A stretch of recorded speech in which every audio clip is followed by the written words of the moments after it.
Okay, so Parshas Emor, we're doing a piece from the Sefer Sari Alafim. It's Rabbi Ephraim Twersky from Chicago. I saw this morning and I thought it was a really nice idea. So he starts off, it's the first pasuk in the Parsha says, Vayomer Hashem el Moshe. Hashem says to Moshe, Emor el Kehanim, say to the Kehanim. So you have say and you have Kehanim. Then it says Bnei Aaron. So we know who are the Kehanim, the Bnei Aaron. Who are the Bnei Aaron? They're Kehanim. So that's one double that we have in the pasuk.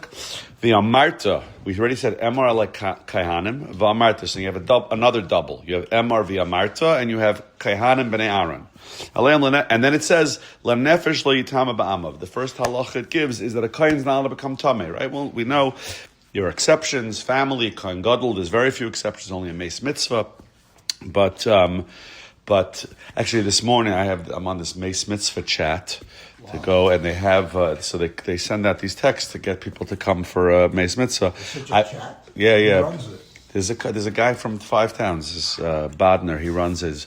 So when a lot of times when there's a Levaya right here in Mount Hebron, it's 6 minutes. So I got there today, the guy goes, don't kill me, but enough people showed up from the family, so they didn't need me. They don't have a minyan a lot of times by these. So I said, no problem, I got schar licha. I said, I live 5 minutes away. So I was out of the house for 15 minutes. It was the whole, so a Kohen Gadol could only go to a Meis Mitzvah. A regular Kohen could only go to certain relatives. So he says here, he points out, Diktaku Mefarshi HaTorah, two things. Kefal Lashon HaKahanim B'nei Aaron, right? We just pointed out the double Lashon Kahanim and B'nei Aaron, and Beis the Kefal Lashon Emor v'Amarta, right? He says, and the Kli Yakar talks about this. Many other Mefarshim address this, the two double Lashonis. He goes, Gam Yesh L'Haven Inyan Yom Lag B'Omer. We're also coming next Monday, a week from tonight. It'll be Lag B'Omer. Shekiyudua hu Yom Shaboy Hifsiku Talmid Rabbi Kiva Lamos. We know that the big celebration of Lag B'Omer, Rabbi spoke about this a little bit on Shabbos. What's the big simcha? That they stopped dying on Lag B'Omer. What does it mean to us? What does Lag B'Omer mean to us? What are we supposed to do with that? So 1,000 years ago, 1,500 years ago, Rabbi Kiva's students stopped dying, and somehow that becomes a celebration. So he quotes the Mishnah in Avos. Amar lehen Rabbi Yochanan ben Zakkai Talmidei. Rabbi Yochanan ben Zakkai said to his Talmidim, Ezi derech yashar sheyidavik ba ha'adam. What is the proper path that a person should accept? So he has different answers were given by his Talmidim. Rabbi Lezer Aimer ayin tova. A person should have a generous eye, a good nature. Rabbi Shua Aimer chaver tov. Be a good friend. Rabbi Yossi Aimer shachan tov. You should be a good neighbor. Rabbi Shimon Aimer harayas hanoiled. Somebody who sees the future. Rabbi Lezer Aimer leiv tov. Having a good heart. At Amar Lahem, so Rabbi Yochanan ben Zakkai says to them, Royani is divrei Elazar ben Aruch med divreichem. The last answer, Leiv Tov, is that's the best answer of all of them. Shebechlal dvarav divreichem, because his includes all of yours. A Leiv Tov includes an ayin Tov, a chaver Tov, a shachan Tov. It includes everything.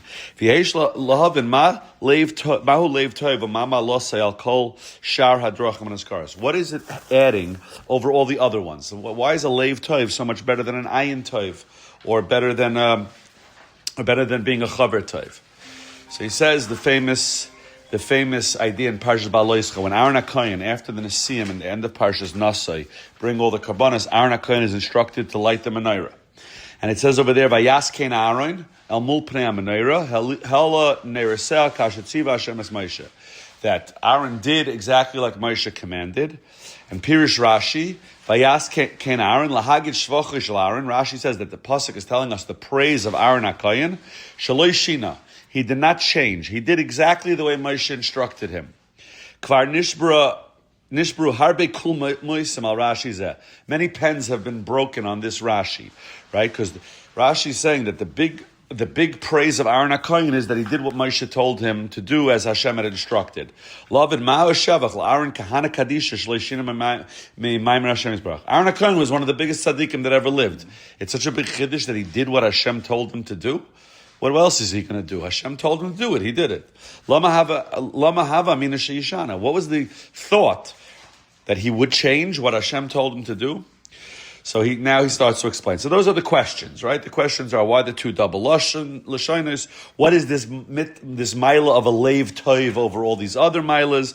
And what was so great that Aaron HaKohen didn't change what he was told to do? So he quotes a pasuk in Koheles. It says, Leiv chacham liyaminoi v'leiv ksil l'smailei. a wise man's heart is in the right side, and a fool's heart is in the left side. Now, it's not that Shlomo Melech is telling us that the wise man's heart is actually in the right side. So everybody's heart is in the left. And I actually Googled it today because I remember hearing that the heart really basically sits in the middle, but it does lean towards the left, and the left lung, which I didn't realize, is actually a little bit smaller than the right lung to make space for the heart to be. Did you know that? According to Google, I don't know if it's 100% scientific, but that's what Google says. Okay.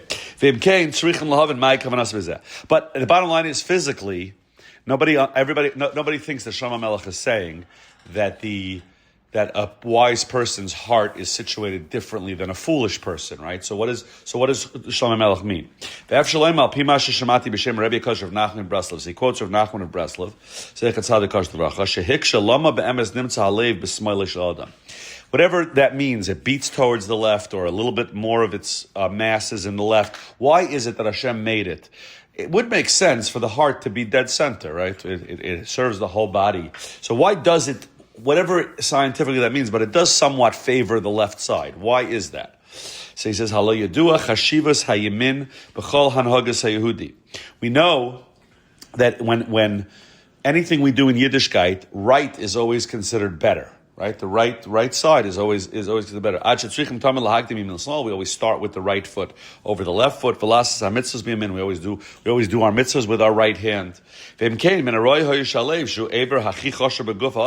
It's the most important, or at least between it and the brain, it's the most important aver in the body, limb in the body. It should have been yibam ibiyamin. If anything, it should have been on the right side. Why is it on the left side? And I don't know if you've seen this, there are, I know certain Lubavitchers, they'll always hug this way. You hug left to left. So in other words, if you hug, you come in this way, not this way, because that's heart to heart. But you listen to this explanation. He says, so Rabbi Nachman explains, that it's true that the heart is on the right side. What does that mean? We just said it's on the left side. Because when I'm facing you, my heart is to your right, and your heart is to my right. So what does that mean? Okay, great. So my heart's to your right, your heart's to my right. Why? So Hashem wanted to teach us that the reason Hashem put the heart on my left, which is your right, we were not given a heart for ourselves. We're supposed to use our heart for others. We were not given a heart. The heart is the seat of love, right? In all cultures, the heart is the seat of love. Our heart was not there so that we should love ourselves, and to go after the things that are pleasures, but rather to love others and to do good for them. Therefore, we could say, this is what Shlomo Melech said when he said that the heart of the wise man is on the right side. Meaning, we all started this. Before we saw this, we all were saying, oh, my heart's on my left side. But a Chacham understands, no, my heart's on the right side. What do you mean? Scientifically, it's on your left side, but not my left. It doesn't matter what it's on by me, it's on your right side. So the Chacham understands this, that my heart is not there for me, it's there for you. The Chacham understands that the very purpose of having a heart, is to do good for others. And therefore it's to the right of the others. But the foolish man's heart is on the left side, right? Because he sees it's on my left. Because he uses his heart only for himself, to chase his own pleasures in life. To love himself and to chase after pleasures. So it's true. You're right, physically it's in the exact same spot. But perspective, the fool looks at it as, it's all about me. If I'm looking at it from my perspective, my heart's on the left side. But if I'm looking that my heart is all for you, so then my heart's stuck on the right side because it's on your right. says, V'zeu pirush leiv toiv. This is to come Rabbi Elazar ben Aruch. When Rabbi Elazar ben Aruch said, the best midah is to have a leiv toiv, he says, Adam ha-mevin shetachas liba hu liyos toiv lachem. This is a person. Leiv toiv means, I understand that my heart is for the good of others. V'av shem miteva adam me'esi voldei. When a person's nature, from the day he's born, hu lev asatzmai. We're programmed to love ourselves. Self-love, self-interest. People act in their own self-interest. We're programmed when we come into this world. Right? A baby doesn't think about if he's waking up his mother at 3 o'clock in the morning. He wants his food when he wants his food, right? He doesn't think, maybe I could hold out for another hour, maybe let her get another hour of sleep, right? I mean, you're dealing with a newborn in the house. You know exactly what I mean. It's not the baby's fault. That's how the baby is pre-programmed. But as we mature, we're supposed to learn that it's not all about me, that it's about others.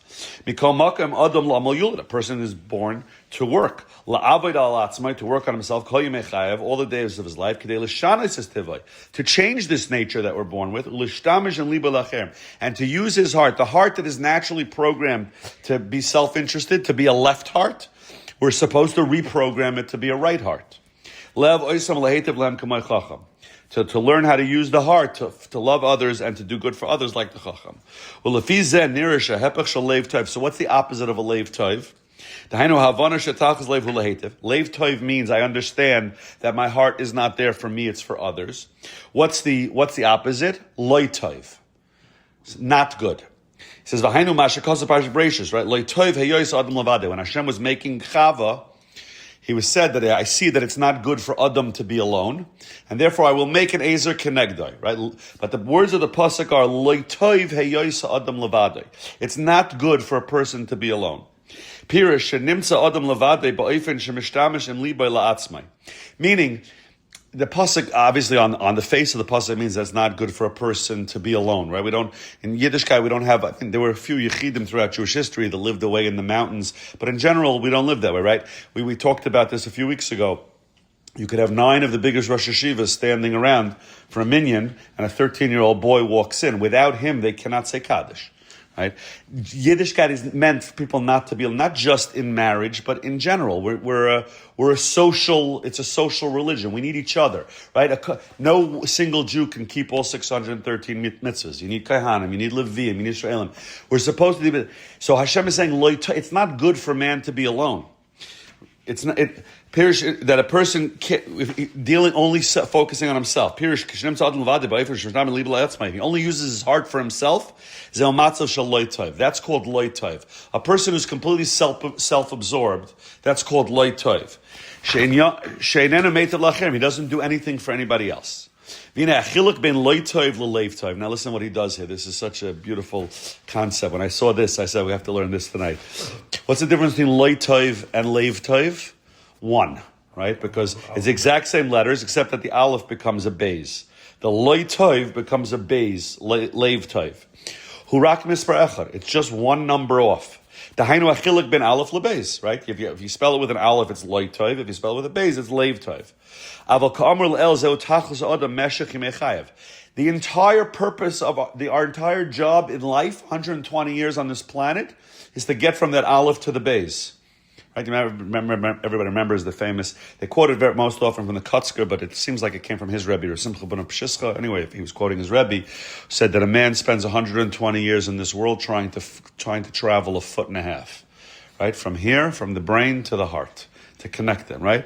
In the brain, we understand emunah, we understand that it's good to do chesed, but feeling it, and that's the whole life of a person, is to try to connect this 1.5 feet of a person, right? So he's saying our whole life's mission is to increase the words by 1 number, to go from loy toiv, which is the nature that we're born with, to leiv toiv, to be a giving person to somebody else. L'shanis is tivay haloy toiv, li is leiv toiv. That's the whole mission, to add one number. When Hashem revealed himself to Moshe in the burning bush, and he chose Moshe Rabbeinu to lead the Jewish people, Seer of Moshe Leilach, right? We all know this, Parsha Shemais. Moshe refused to go. Hashem is telling him, by the way, there's no emunah problem. Moshe knew 100% clearly that he was talking to Hashem. And yet he refused, which is itself mind-boggling. And what does Rashi say? How could Moshe Rabbeinu refuse? Shesiba siruve, the reason that he refused, he had a brother who was a few years old, 3 years older than him.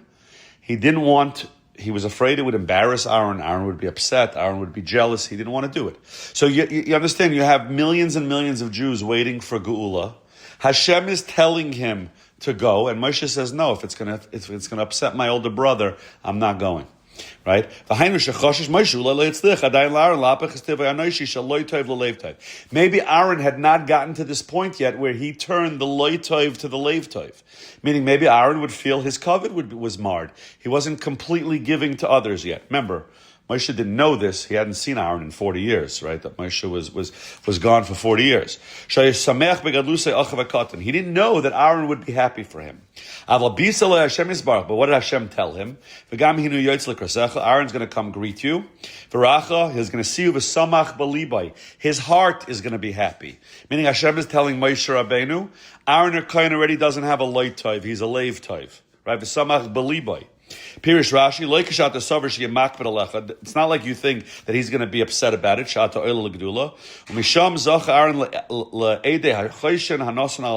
And that's why Aaron earned the right. The Kohen Gadol is the one who wears the choshen where? On his heart.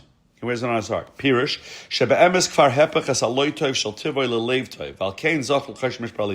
so now we see something interesting.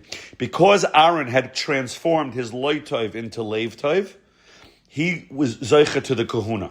Right now, you see, we're going to start heading back to our parsha. The Efsher Shemitam Zed Siva Shemes Baruch Shiyah Neris Hamanayrish Shel Tzad Echad Podim Laner Shel Tzida Hasheni.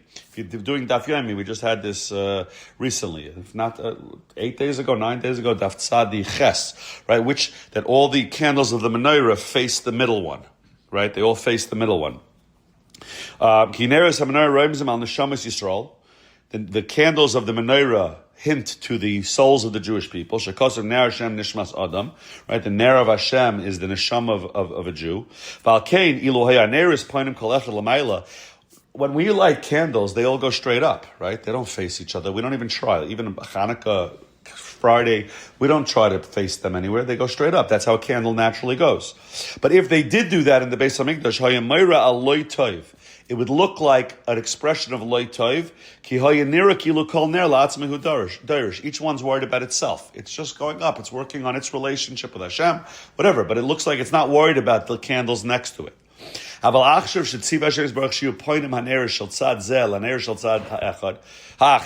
see the neiros are all facing each other. It's teaching us. The neiros are teaching us. You got to think about others. You got to think about other people. To love other people, and do good things for them. Because we just said Aaron already had transformed his loy tov to leiv tov, he's the one who's told, you're in charge of this lesson. And that's the lesson of the neiros, to teach us, to look at the person next to you. So Aaron is the one who's best served, right? We know what was Aaron's whole essence was Oyev Shalom, Roidev Shalom. He was always trying to fix relationships amongst Jews. That's Aaron HaKohen.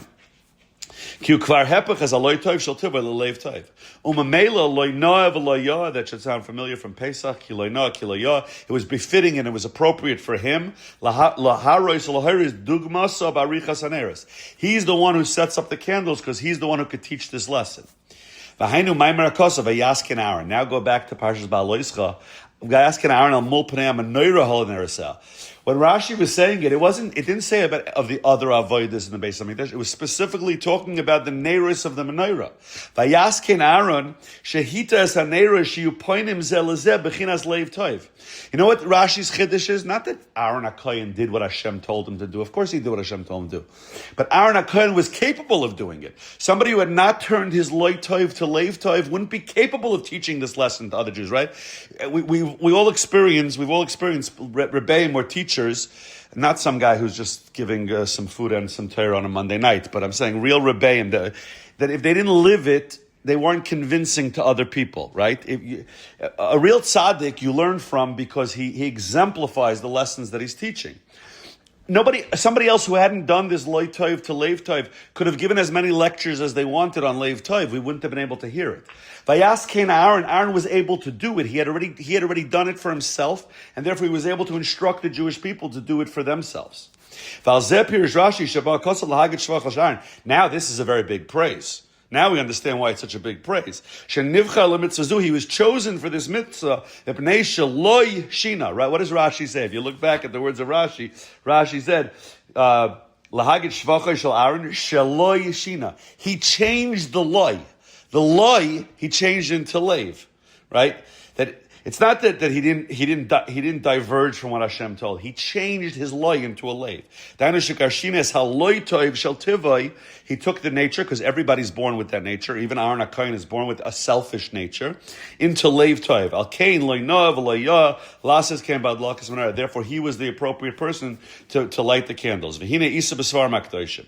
He quotes here from the Chassam Sofer, the Bnei Yissaschar, and others, Shemem Tes Yemei HaSfira. So now, it's the 49 days of Sfira, right? We're coming up a week from tonight is going to be Lag Baimer. Nir Mazim B'Tevas Leiv Toiv Shemispara Mem Tes. Now this part of this you've heard before. 49, if you break it by Gematria, Leiv Toiv equals 49, right? Leiv is 32, Toiv is 17, that's 49, okay? Well, Lefi Devareinu Meira, according to what we're saying now, it's teaching us now we know that the 49 days of Sfira is getting us ready for Kabbalah Sater. After the 49 days, we have Shavuos, which is Kabbalah Sater. The purpose of Sfira is this process of going from Loy Tov to Leiv Tov. Only then can we accept the Torah. When we've worked on our nature, got rid of the selfish nature, and brought in a leiv toiv, then we can make Kabbalah Torah. The Efsher, so he says now, maybe possibly Shemitam Zeh, for this reason, Mesu Talmid Rabbi Akiva Dafkim Biyam Ela Al Shleinogu Kavod Zeh B'Zeh. What was the problem of Rabbi Akiva's Talmidim? They didn't treat each other with respect. That means they didn't get to the level of leiv toiv. On their level, they were very big tzaddikim, but on their level, they did not convert the loy toiv to the leiv toiv. Kilafi ercham harav, even though they were on such a great level, leishinu es tivam haloy toiv liyaz leiv toiv. They had not yet transformed their loy toiv into leiv toiv. Lev lahetiv lachabed zeh, to love and to do good and to respect each other. Umesu. Now, how many days of Sfira did they die on? If they stopped dying on Lag Baimer, that means they died for 32 days. That's leiv, right? Mesurak b'leiv yom harishon. They only died on the first 32 days. Because they had not worked. If you break up Lag Baimer, right, you have 32 till Lag Baimer, and then from Lag Baimer till Shavuos is 17 days. Okay? They had not acquired the toiv. Right? They had not acquired the toiv. They had not realized yet that the leiv was for the purpose of doing good for others. When Lag Ba'omer came, that's the 17 days leading up to Shavuos, which is toiv. Now they understood that the purpose of the leiv is to be toiv, to do good for others, to love them and to honor them. Okay, the question that Rabbi dealt with on Shabbos, that there was nobody left to die, that's different. But the point is, it wasn't just a coincidence, like that's just when they stopped dying. This is Lag Ba'omer is that critical day of did you switch? That's Lag Ba'omer. V'hinei Parshas Vayechi al Apostle, it says Vayikruvu Yemei Yisrael Lamas Vasisa Imadi Chesed Ve'emes Al Nok Tikren Mitzrayim. We know that when Yaakov Avinu was coming to die, he calls in Yosef and he asks him, "Do me a favor, do not bury me in Mitzrayim." And Pirish Rashi, Chesed, Yaakov said to Yosef, Chesed ve'emes, do for me a kindness and a truth. Rashi says, Chesed she'oisam mesim, when you do Chesed for the dead, Hu Chesed shel emes. That's Chesed shel emes. Why? She'ena mitzapel l'tashlim gemol. See, even if I do a favor for somebody, even if right now it looks like there's no chance in the world he can ever return the favor, but in the back of my mind, there's always some chance. Who knows? Maybe down the line I'll need him for something.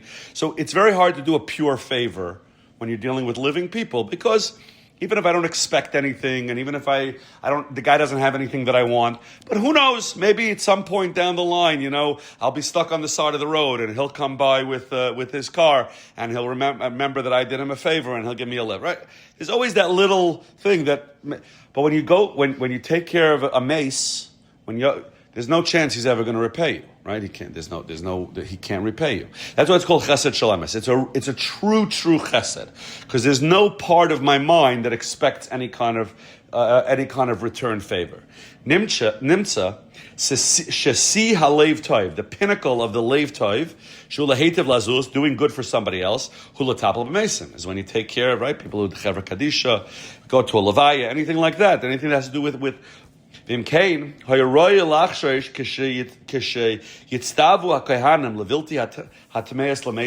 the first pasuk said? What we said, the first command that was given to the Kohanim, do not become tameh.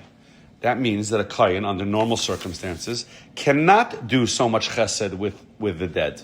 Right? They're not allowed to go to cemeteries. They're not allowed to go to most levayas. Right? A kohen's not allowed to be on the chevra kadisha. Right? He's not allowed to be matam except if it's a relative. So yachshavu shleim mutla aleim avoid l'shanas haloytev shel tivam l'leiv tov. So if a kohen hears this is the first halacha Hashem's telling us, and we understand why a kohen can't be matame. He has to be ready to do avoid in the Beis Hamikdash. But Hashem says, if I tell them this first, you guys, you're not in the parsha of the chevra kadisha. You can't be on the chevra kadisha. You know what the Kohanim might say? Their first reaction might be, so this whole idea of loy tov to leiv tov is not for me. That's for Yisraelim, because you see the biggest chesed I can't do. So maybe this whole parsha of loy tov to leiv tov is not for me. Al Kain, therefore I hicked him. Before Hashem gave them this halacha, He said, before you tell them not to become tamei, Emor-Lag Kehanim b'nei Aaron. Talk to the Kehanim, but remind them who they are. They're the children of Aaron. The first one who went from loy tov to leiv tov. Remember who they are. Toimer lehem sheim b'nei Aaron. Remind them that they're the b'nei Aaron. Sheshines haloy tov l'lei tov, who was before Moshe came to get him, before he was ever a kohen. He already had transformed, converted his loy tov to leiv tov. V'alkein vadei mutelas aleim ha'avoid l'mi eved uvda d'Aaron. They for sure have to. They're only getting these halachas because they're the children of the b'nei Aaron. So yes, you're Kohanim, and because of your Kohanim, this area of halacha is not for you. This area of being metapel with mesim is not for you. But don't think that has anything to do with the loy tov to leiv tov. You have a different role. That's what we said before. You need multiple Jews, otherwise you can't. Everybody has their role. But don't think that means you're out of this parsha. You're the b'nei Aaron. V'rak acher sheyachdu libam chiyuvam zeh. And only once you know this, that you are the ones not only that have to turn your loy tov to leiv tov, but you're the ones who have to show it to the rest of the Jewish people with the menorah and with all the other things. V'amarta alei, and then you could tell them, right? So if you read the pasuk now again, Vayomer Hashem al Moshe Emor. What's the first Emor going on? Emor-Lag Kehanim. The first statement he's telling them is b'nei Aaron. Remember that you're b'nei Aaron. Now that you remember that you're b'nei Aaron, now v'amarta, now I'll tell you the halachas I wanted to tell you. The Emor and the Amarta are two different commands. These are two different sets of instructions. It's not repetitive. It's two different things that Hashem is telling Moshe to tell them. And Kohanim and b'nei Aaron is not the same thing either. Kohanim is who you are, but remember what that comes with. Remember who your father was. Remember who the Zayda was, right?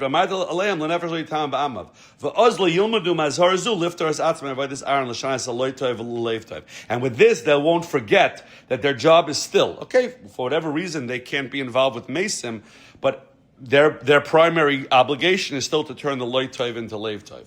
And Rav Twersky always has beautiful Yehiratzon at the end, the Lebrach. He says, Yehiratzon, sheniske b'mei Sfira, elu, we should all be zeiche during the days of Sfira, of a frat b'yom Lag b'omer, right, next Monday night.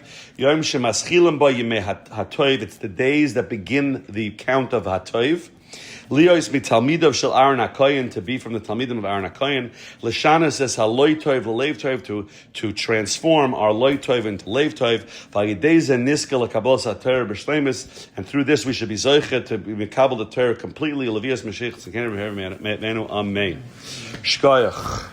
See part of the Milwaukee.